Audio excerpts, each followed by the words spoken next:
अस्सलामुअलैकुम वरहमतुल्लाहि वबरकातुहू। मैं हूँ शेख इम्तियाज़ और आप देख रहे हैं नॉलेज शेख।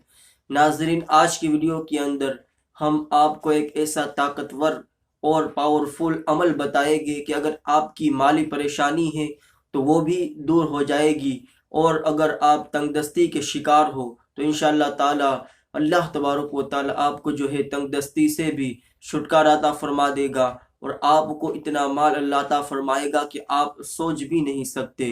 तो अगर आपकी कोई भी माली परेशानी है तो फिर आप इस अमल को ज़रूर करना चाहिए, क्योंकि ये अमल जिन लोगों ने भी किया है 100% उसे जो है उसमें कामयाबी मिली है। तो आप भी ये अमल ज़रूर आजमाइए, और अगर आप करना चाहते हैं तो ये वीडियो आप पूरा लाजमी देखें, और अभी तक चैनल को सब्सक्राइब नहीं किया तो सब्सक्राइब करके नोटिफिकेशन ऑन कर दे, ताकि आने वाली वीडियो आप सबसे पहले देख सके, और वीडियो पसंद आने पर लाइक एंड शेयर ज़रूर कर दे। चलिए वजीफे की तरफ बढ़ते हैं।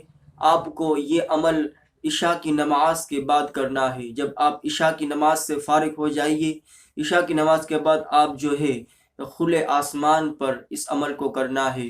आप मस्जिद के बाहर आ जाइए या फिर अपने घर में ऐसी जगह पर बैठ जाइए जहाँ पर जो है आसमान नज़र आ रहा हो, और जब आप वहाँ बैठ जाए आसमान के नीचे तो आपको सबसे पहले 11 मरतबा दुरूद शरीफ पढ़ना है। दुरूद शरीफ आप कोई भी पढ़ सकते हैं। 11 मरतबा दुरूद शरीफ पढ़ने के बाद अल्लाह तबारक व ताला का नाम या मुसब्बिबल असबाब आपको ये 500 मरतबा पढ़ना है, और फिर आखिर में 11 मरतबा दुरूद शरीफ पढ़ना है। ये अमल करने के बाद अल्लाह की बारगाह में हाथ उठाकर दुआ करें।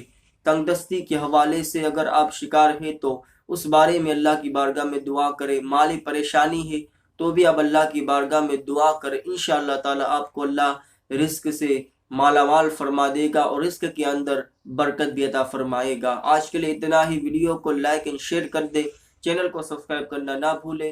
अस्सलामु अलैकुम, खुदा हाफिज।